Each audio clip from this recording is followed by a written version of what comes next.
Well, hello there, ladies and gentlemen, and welcome to the channel, which we are going to start with Frostpunk 1.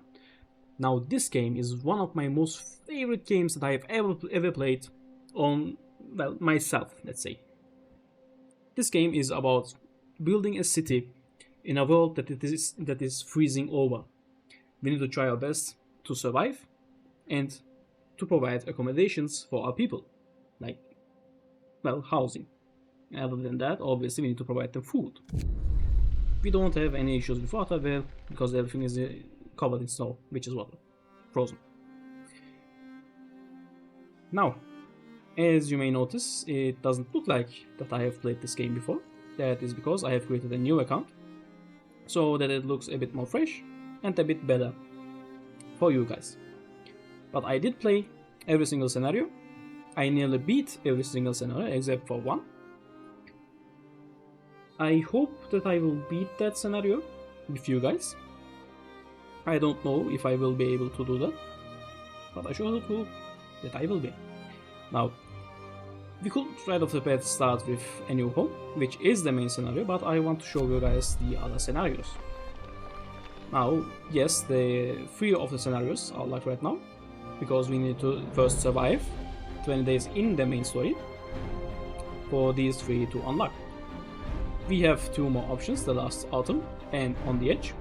On the Edge is after the main scenario, The Last Autumn is before the main scenario, but we will go from top to bottom, so we are starting with the main story. Now, here we have a little description. To preserve civilization from the chaos of its own downfall, we have fled to the end of the world. We will have to adapt to survive. Who will we become in the process? I absolutely love this story. It is incredibly good. And as you may notice from this last sentence right over here, we are going to be making some decisions in this game which will determine the ending. It might be a really good ending, it might be a really bad ending, it depends on how we are going to progress through the story. Here we have some customizations for the scenario. The only customizations that we can make, however, are difficulty settings, such as the needs of our people, how many resources there are around, and a few other things. I don't remember all of them. I believe there was also a setting for gold. Then we have survival mode, which is just a mode that increases the difficulty to its max and doesn't allow you to save or to pause the game. It just automatically saves on its own whenever you make a decision. So, without further ado, let's start our story. Now, this game also has quite some good cutscenes. We will see now one of them right now, and I will let you watch it. Have fun.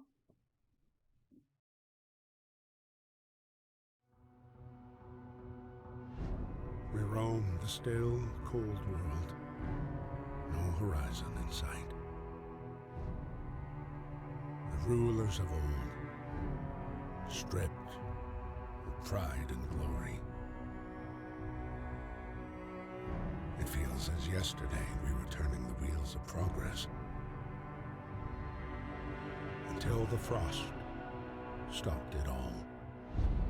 Suddenly, without a warning.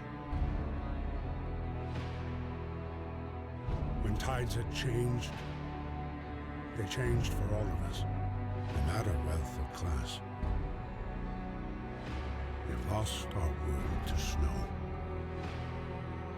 And with it, our last traces of humanity.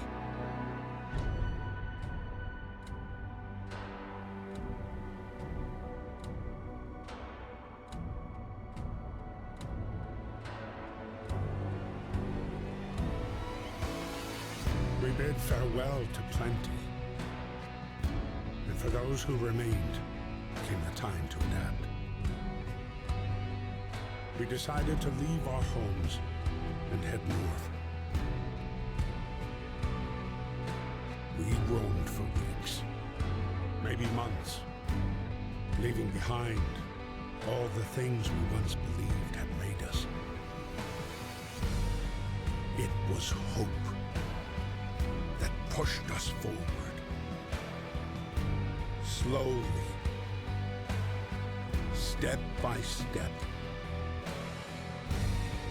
We knew the cost of our journey, and we paid the price 100 times. Finally, the time has come to build the last city on Earth.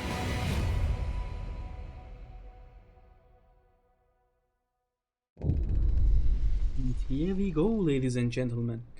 As I said, the cutscenes are really good and I really love them. I think that they really show the situation that we are in right now.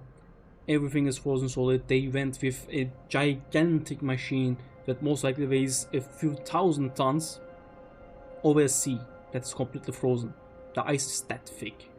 Damn, boy, he's thick! Let's get back to our story. A new home. We fled from London and crossed the sea to reach the frozen north. On the way, our convoy was hit by a blizzard and scattered. A handful of us managed to reach the site of this generator, only to find it frozen solid and abandoned. Why is no one here? Did any of our people survive the blizzard? Are there any others out there? Whatever we do, we should expect the worst now, that the world as we know it has crumbled. We have to survive. And here we go.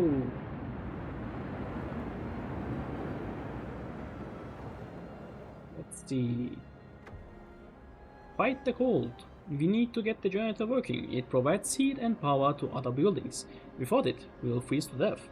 Stockpile some coal and start the generator. Quite the easy task for starters. Now, this massive thing in the middle is obviously our generator. We can see consumption right over there, but we are not consuming any coal. We need to provide it, however, coal continuously if you want to live, because otherwise we will freeze. As you can see right over here at the top, it is minus 20 degrees Celsius.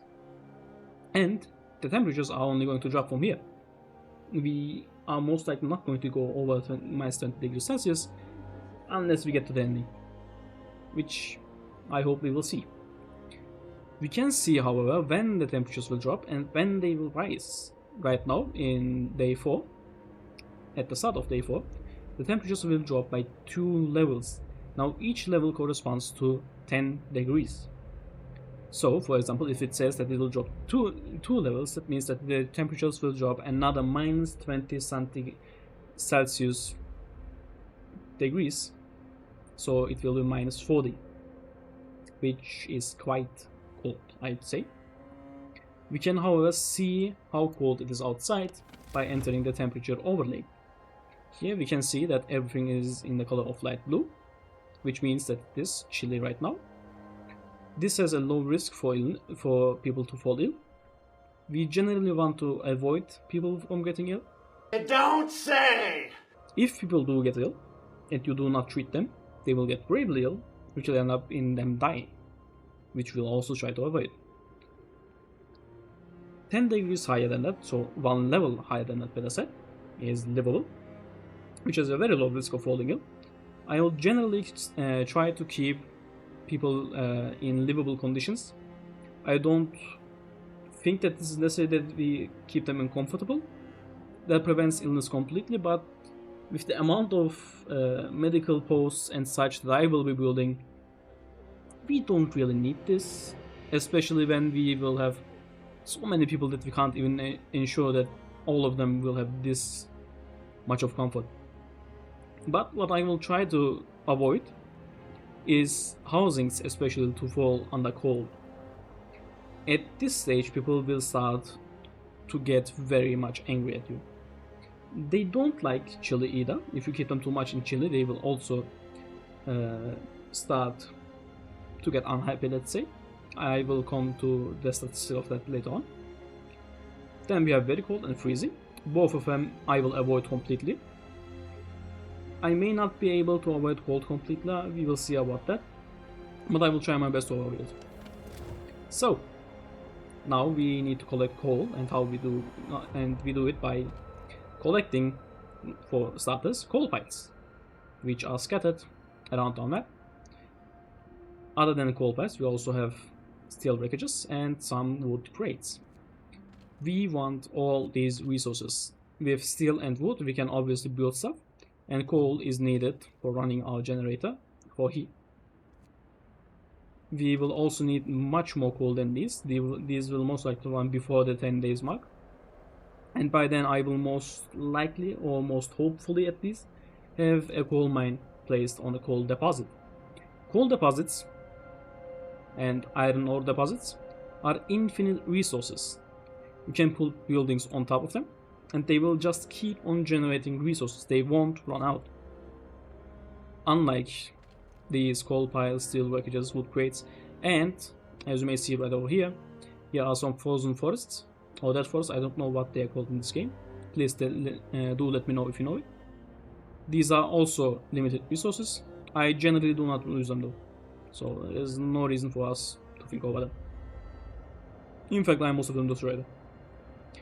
Well, let's start our game by selecting a coal pile and sending some people over there. We have two different classes of workers. One is normal workers and the other one is engineers. Engineers can work both in most workplaces, such as collecting resources or mines or ore deposits and such, but engineers will be more important for other tasks such as research or curing the sick. Workers cannot work in medical posts or research facilities. However, our engineers cannot work in hunting facilities. We need workers for that. I don't know if they can work in agricultural facilities though. I don't have information about that, unfortunately. Let's send more people over there, and we will also send some people to steel workages and more people to wood crates. Now, what can we build with these resources? We can build tents for housing. As you may have noticed around here, we have got 80 people homeless. That is our total population, as you can see right over here, and we have also 15 children, which is part of the population. So we have a total of 65 workforce, with 50 workers and 15 engineers, and 15 children that do not work unless I sign a law. I won't sign that law though, I will talk about it later on. Now, we need to provide accommodation for every single one of them, including the children. Each children also consumes one housing space, because the children, I believe at least, do grow in this game. So over time these children will either get to be workers or engineers. I believe that is just dependent on luck. I don't think that we can change that. As I said, I am not even sure if they grow, but I believe they do. Now, let's let the game run. We also have different speed settings. We can stop the game. We can let it run in 1x speed, in 2x speed, or I believe that this is 8x speed. Perhaps it might be 4x, I am not sure. Then we have tips right over here. I don't use the tutorial. I should have actually closed it. And here we have an event. These things are events. There are many different types of it. A word of advice: workers need it. There is so much to do and not enough hands to do it. A quick way of addressing this problem is to put our children to work. Open the book of laws. As I said, I won't sign this, but we can see the law. Child labor. There aren't enough hands to do all the work. We will allow children to be employed in safe workplaces like cookhouses or hothouses. I will never sign this. I don't like this. Because instead of getting this, we can get child shelters. By the way, we can just make one of these choices. If the circle is divided in half, that means that you can only make one of these two choices. Selecting one of them will allow us to make further choices down the line, such as medic apprentices or engineers apprentices. I will later on, not now, go for the child shelter so that I can go for the apprentices. There are also obviously other laws, such as emergency shifts, fighting arena, soup or food additives, radical treatment or sustain life, cemetery or corpse disposal, and then other choices down the line, such as extra rations for ill or overcrowding. For now, I believe I will go for emergency shift. By the way, as soon as you start the game, you want to sign at least one of the laws. I recommend starting with emergency shifts, though it depends on your playstyle. Perhaps you want something else. That's also fine. Now, for the reason why you want to do that is because you can't spam the laws. You have to wait 18 hours for the next one. So before 18 hours, we won't be able to sign any other law. And we want to place some housing areas. Also, by the way, buildings will only be built if workers are free. For example, right now we are using all of our workforce and children do not work, so they won't go and build these housing tents, that I said. But once the day is over, our workers will technically be free, so they will start actually building stuff. Let's run the game in fast pace. Or let me also talk a bit about the channel. I will actually have put the channel information down in the descriptions below of how I will make videos, how many videos there will be. But for those that don't want to read that, I will quickly go over it. First of all, I am planning on making at least one video a week. I am not sure if I will be able to increase it, but ideally speaking, I want to make 3 videos a week. But that is no promise. I will try my best to do it. Hopefully I will be able to do it. Other than that, this channel is obviously going to be a gaming channel. I will generally be playing strategy games. I will also be playing different types of games. This is not going to be a specific channel for only strategy games. I will also play some FPS games, maybe some horror games. Though on the horror part I am not so sure. I don't generally like horror games. There are just a few that I like. But if you have any other suggestions, perhaps from other genres that I didn't play, or perhaps that you want to see me play, feel free to comment it down below.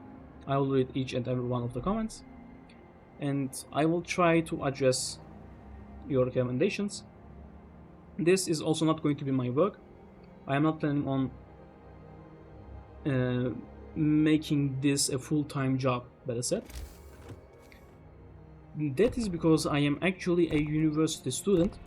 I could, yes, this doesn't mean that I can't make this my job. I can make it my job, but I don't want to make it my job, because for what am I studying?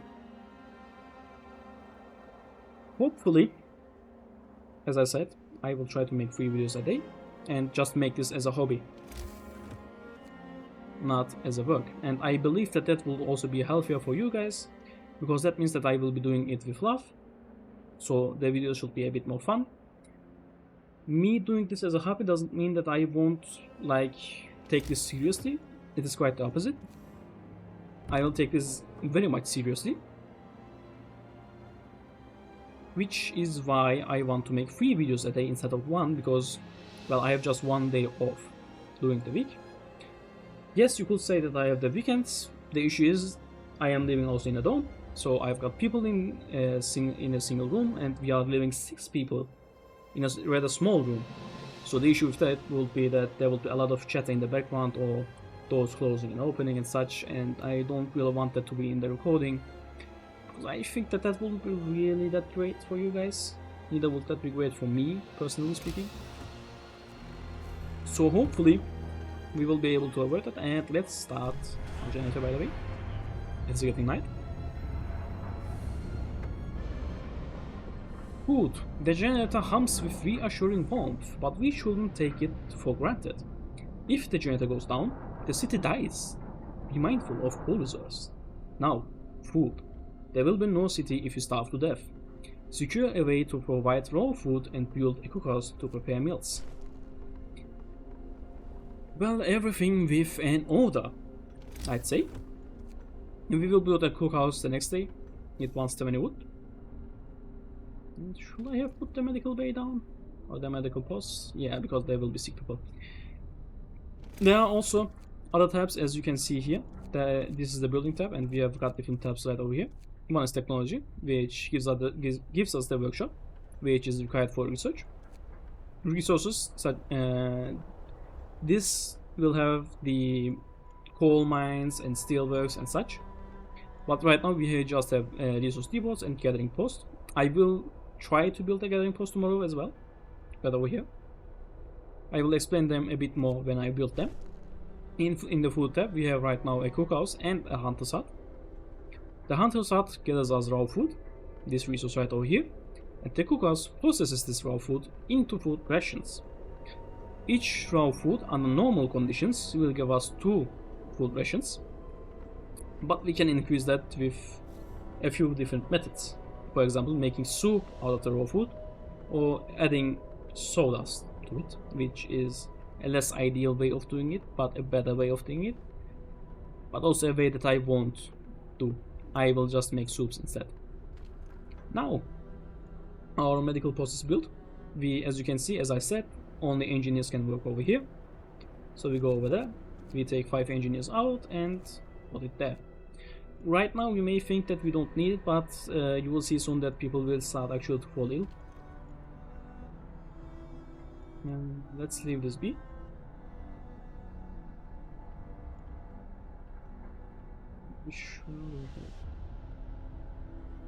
Now, other than these few things, we can also speed the time, as I said. Let's speed it up. And as I said, we have already 2 sick people, which are going to be treated in here.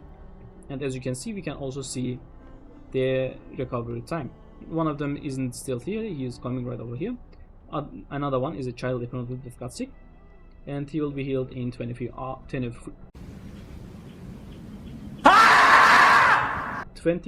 hours. Let's speed up again, and we can now choose another law. The next law that I will be signing is, damn it, soup. This increases discontent. Eating soup will cause discontent, and choosing this will also decrease our hope. Let's click it. Speaking of hope and discontent, discontent is how much all peoples are against the things that we do, how much they dislike it, and such things. If their housing areas fall too chilly, they will complain about the cold. If we give them soup, they will complain about the food. And there are also laws and other buildings that we will be building that will also raise our discontent. When it comes to hope, hope is, generally speaking, not that difficult to manage for me, especially with the path that I'm going to be taking in this game. What we want, ideally, is that discontent stays low and that hope stays high. Right now, discontent is absolutely fine. Hope is fine-ish. It isn't the best, but it is the start of the game, so it shouldn't be an issue. And we have also built 8 tents, so we do not have any kind of issue with the housing. Let's speed up the game again. Other than that, this is pretty much the first video that I am ever making, so there will be a few things that will most likely be changing. For example, the amount of that I speak, how I speak. The intro perhaps will change. In fact, it will most likely change. I am not sure how to do the intro yet. I would also like to hear your thoughts about some things that I do. I will also be doing some editing to the videos so that it is a bit better to watch, a bit more fun perhaps. If there are any suggestions that you have with editing or with the making of the video process, or if you just want to suggest some, let's say, games for me, you are free to do so. I will not guarantee that I will do everything that you ask me, which is pretty much impossible, because, well, I am a human being and I can't do everything that everyone wants. Well, they won't build it anyways, so... But I will still try my best to satisfy the things that you request as best as I can. And I hope that you will also appreciate it. The length of the videos will, generally speaking, be between 20 to 30 minutes. I don't want to go over that. I just don't feel comfortable going over it. I feel like it might be too large of a video for some people, that some people wouldn't enjoy such long videos. I personally do not enjoy it if videos go a certain threshold. Because I personally feel like if I am going to watch something, I will watch it till the end. But the issue with that is, if we do that, then I won't have time for other things. Let's actually destroy this road right over here real quick, so that I can more comfortably place it right over there. Then let's reconnect it like this. By the way, these roads that I am making are pretty much temporary roads. They won't be permanent. I'm just making them so that I can connect these gathering posts, which I forgot to mention you. As you can see right over here, the gathering post has a white circle around it. This shows which resources it will be collecting. Any resource that it can collect that is inside this area, it will collect. Right now we have got some wood crates and a steel package nearby, so it will show you that it has 60 steel and 110 woods nearby, which it will collect over time. But as you may notice, it won't collect this coal right over there. Other than that, it has also a building insulation of 1, which means that the temperature right now in this building will be in livable conditions, unlike here, which is in chilly conditions. So our people that are working inside here will also get less ill. We are now also constructing a cookhouse. And once, by the way, these resources are consumed, I will also demolish this gathering post and demolish the roads, so that we can build a bit more better around it. And by the way, if you do not completely get rid of these coal piles, steel packages and wood crates, you cannot build on top of these. You have to clear them out before you can build on them. And we will need every single space that we can get right over here. We'll use everything over here. The city that we will be building will be massive. Unlike these resources over here, these forests can be destroyed. We can just build on top of them without any issues. Now tomorrow, as you may notice right over here, the temperatures will drop 2 levels, and around 2 days later, at day 6, they will increase again by 1 level. But our video time is apparently over now. I hope that you enjoyed the first video of this. I know that I didn't really show everything about the game yet. I mean, we are just at day 3 and there are quite a few days left. But I want to generally inform you about the game itself and about how the channel will be working, how many viewers there will be. As I said, if you think there is anything that I can improve, please let me know down in the comments below. As I said, I will be reading them. I will be trying to improve myself, even if this is just going to be my hobby, because I want to take this seriously. I hope you enjoyed. I wish you a good day. See you later.